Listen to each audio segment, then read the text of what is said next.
What did Kirby Smart just say about Lane Kiffin and the Ole Miss Rebels? That's what we're talking about in today's video.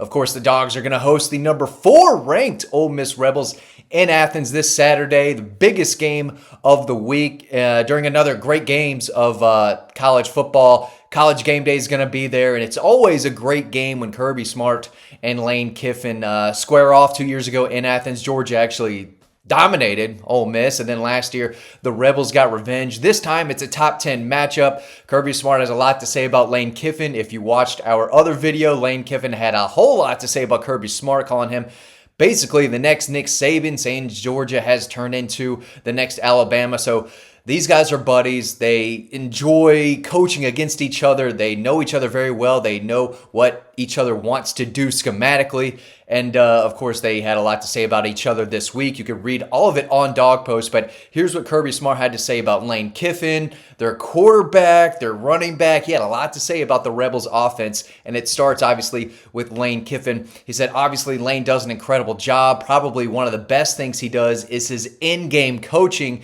He does a great job of getting the quarterback's attention and getting him into the right plays. He and his staff are better than anyone else in the country as far as getting their quarterback in command of what they want to do. He is a quarterback whisperer. I didn't think Jackson Dart would have as much success at Ole Miss and in the NFL as he had. Austin Simmons was a promising quarterback. He got banged up against Kentucky, and now Trinidad Chambliss has come in and filled that void as well as you could ask. He has taken that Ole Miss offense and running with it. He has been terrific. He is a dynamic dual threat quarterback that will have Georgia on its heels. Kirby Smart had a lot to say about Ole Miss's playmaking quarterback. And we're going to talk about that. And we're going to talk about who he is, where he came from last year, and what Georgia fans should expect from him on Saturday in his really only road game that he has played in. He wasn't, he didn't start that game in Lexington against the Cats, and Ole Miss has been at home basically the entire time since. So this is his first major road test. Kirby Smart had a lot to say, but first I want to plug Sales Hatch. Listen, if you're a business owner and you're looking to, do business with others, Sales Hatch is for you. They're going to middleman that for you. They're going to do all the calls. They're going to do everything they can to get you, in person with other businesses. That's what they do. They connect. They do the emailing for you. They reach out, right?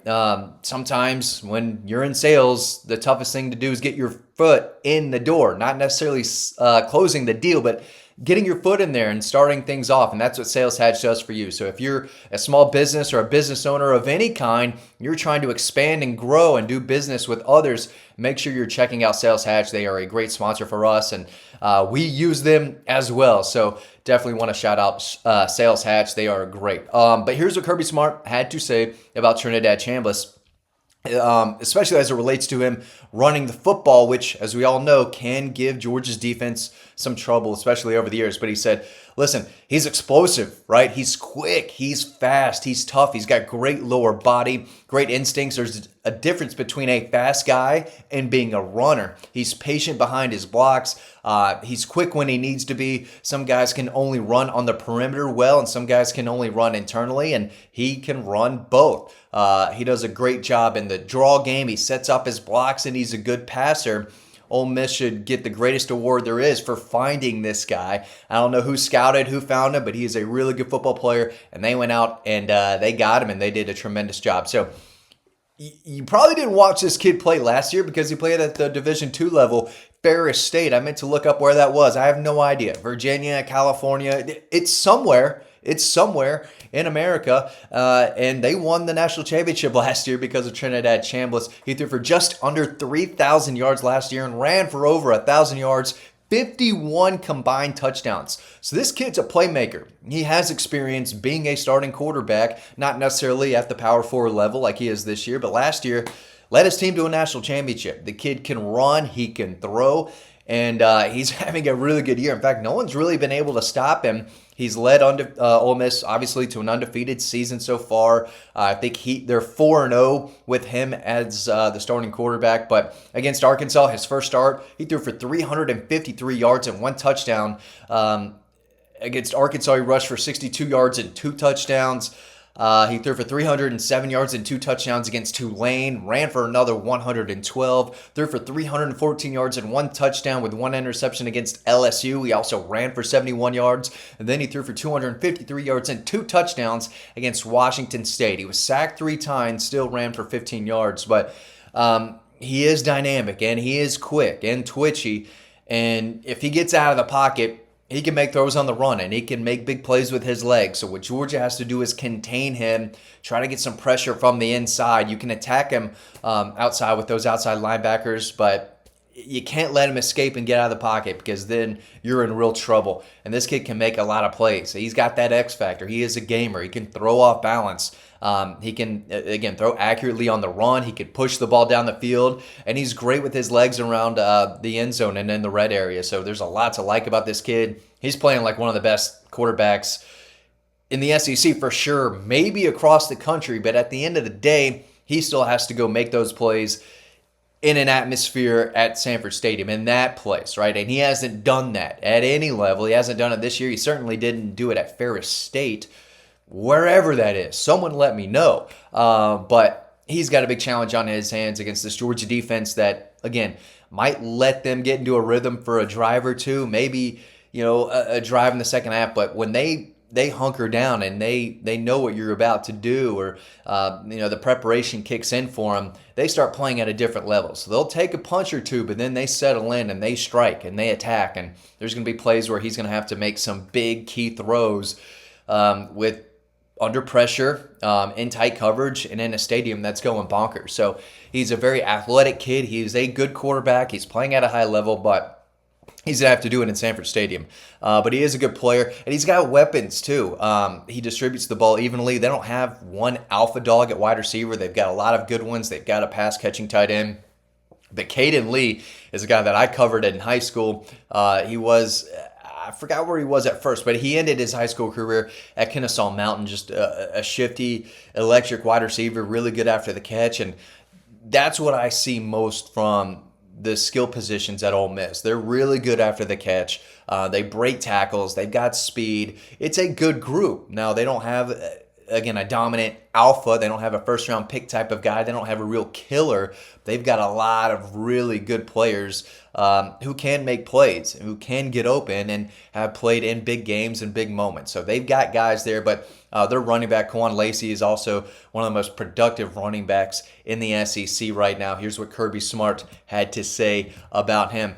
He said he becomes more effective because of the quarterback. He becomes more effective because of the tempo. They use a lot of tempo. They're able to really go fast. They wear people down. He catches the ball. He's explosive. He's a really good player. Again, he's been one of the more productive backs in the league. 5'11", 200, so he's got some size. He can break tackles. He's rushed for 587 yards and 8 touchdowns on 126 carries. If you're like me, you're not great at math.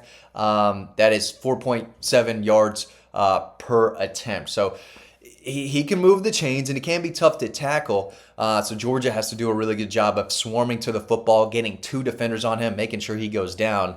Because he's a guy who can pick up yards after contact. So on these short yardage situations, they have to really make sure they wrap up and get a couple defenders on him at least to bring him down, because he is a good back. He ran for 138 and 1 touchdown against Kentucky, 44 yards and a touchdown against Arkansas, 68 and 2 touchdowns against Tulane, 87 yards and 1 touchdown against LSU, and then 142 yards last weekend against Washington State. That was the only game where he did not score a touchdown, but again, he ran for $142. So this guy can put the run game on his back. The offensive line is good quality. I mean, they're fine. I think they're dependable. They're not great. They're not elite, but they're not a bad group either. And when he gets rolling, he can be tough to stop. So they're going to have to stop him. Ole Miss still wants to run the football, both with their quarterback and with Quan Lacey, but this kid can sling it, and they're going to have to design and draw up some plays to get on the board early, because again, what we're learning about this Georgia team, you better get your points on them early, because they are going to get better and better as the game goes along, and they're going to shut you down the rest of the way. So if you want to get points up on this Georgia defense, you better do it early, and I expect Ole Miss to try to do that, try to scheme up something that Georgia hasn't seen before with this young quarterback who can make plays. And if they're not paying attention and they're not spying this kid and they let him get out of the pocket, he can make some big plays against this Georgia defense. But Kirby Smart knows that this is a very talented Ole Miss team. They're number 4, number 5, whatever it is, whatever ranking we're looking at these days. They're a top 5 team right now, and they're undefeated. They know how to win, but they haven't played on the road in this type of environment before, and I think they're gonna have some trouble. They need to play really well, and they need really good play from their quarterback if they want to leave Athens with a win. But Kirby Smart had a lot to say about Lane Kiffin, Trinidad Chambliss, and the rest of the Ole Miss offense. We're gonna have more on this over on Dawg Post. You can read more about this, what Lane Kiffin said about Kirby, what Kirby said about Lane, so on and so on. We're trying to have you covered as much as possible for this big top 10 matchup that's happening in Athens, Georgia. Place is going to be going nuts. This would be a massive win for the Dogs and one of the best wins any team has all season long. So a lot at stake, and the Dogs have a chance to, prove why they are still one of the best teams and overall programs in college football. Thanks for watching. Hope you learned something, and I'll see you over on dawgpost.com.